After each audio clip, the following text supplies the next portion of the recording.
Good evening. Did someone on the inside help two inmates escape from the Rutherford County jail? Well, they are now back behind bars, but the investigation into what went wrong continues. Tonight, in an exclusive interview, the mother of one of the escapees tells News Channel 5's Nick Barris she believes her son and his cellmate had some help.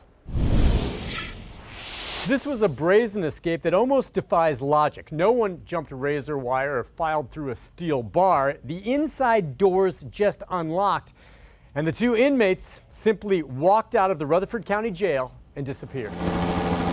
We are still actively searching for them. We seen them running. That led to a nearly two-day manhunt for Dwayne Halfacre and Jonathan Cody Baxter. They were in our house. They were in our bedroom. They went through our stuff. Both considered armed and dangerous. And I was waving them down. Hey, they're back here. They're back here. Citizens were on edge. Schools were put on soft lockdown until the inmates were finally caught last Thursday. The question now, how did they escape? I mean, nothing was ever mentioned that he was planning or doing anything like this. Not that an inmate would share a planned escape with his mother, but after the fact, Kathy Corcoran believes her son and his fellow inmate Halfacre had help. Absolutely. There's no doubt in my mind because it doesn't make sense. Corcoran can't imagine how the two, after overpowering a female deputy, made it down through locked doors to a loading dock door where they just walked away. Sheriff's investigators confirm a detention officer did fail to follow proper procedure. In the chaos that followed from that moment,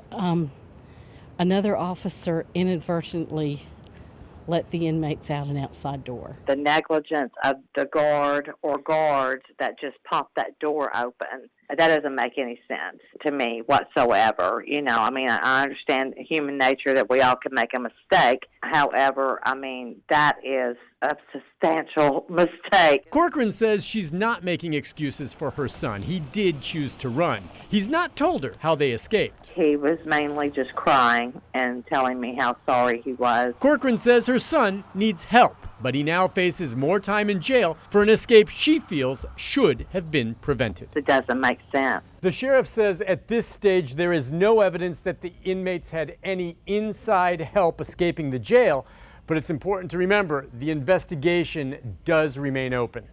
Nick Barris, News Channel 5. Thank you, Nick. Halfacre and Baxter will now face charges of aggravated assault of a first responder and felony escape.